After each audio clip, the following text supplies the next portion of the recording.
Celebrations like this introduction ceremony are very common in Uganda. They go by many names depending on the part of the country one comes from. In the north, the Luo call it Nyomkwaro. In the west, it's referred to as Kuhinjira, and in the central region, it's known as Kwanjula.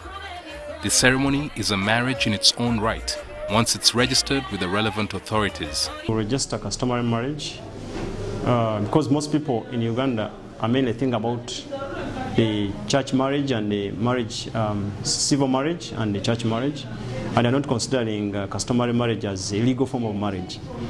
So currently, you find a very high percentage of people who have done introductions customary married, but they have no documentation to prove that they're actually married. So the first document they should have in their hands is a certificate of customary marriage issued by a competent registrar. They are supposed to go to the sub-county chief or a town clerk of a town council or a town clerk of a municipality, or in the case of KCCA, the town clerks of the city divisions, the 5 divisions, and register their marriages. The Customary Marriage Registration Act requires couples to register their union within 6 months of their occurrence. The registration is free, but very few people have registered their customary marriages at Makindye Division in Kampala.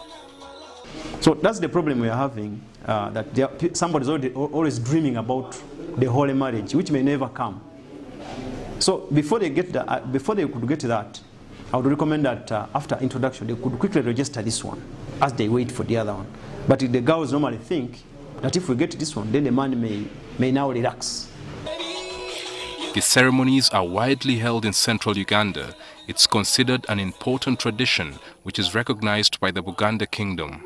We issue certificates because, as you know, society evolves and people have really changed, and we are now in the era of where you have documents and so on. So that is really proof that you have been to the parents, and the father pens his signature on that certificate, and to show that everything has been fulfilled in our culture and customs. And that is done on behalf of the Kabaka. That's why that certificate is got from the kingdom, the headquarters of the Kingdom of Buganda. Couples seeking to marry must produce letters of consent from their parents and a range of other documents before their marriage is registered. Then you need to come with 2 witnesses. They may be parents, they may be relatives, they may be any person of high standing within that society, and of course they are above 18. They accompany, so they come and book in the customary marriage register. After booking, so we pin up the list. We pin up the notice outside to see if there's anybody who is objecting, like kind of caveat. So upon expiry of the days, we issue now a certificate of customary marriage for free, and there are 2 witnesses in the register as proof. If in case they are lying and they have gone now with it, they can still be traced backwards plus the witnesses. Customary marriages are potentially polygamous, given that the law states that they are marriages celebrated according to the rites of African communities.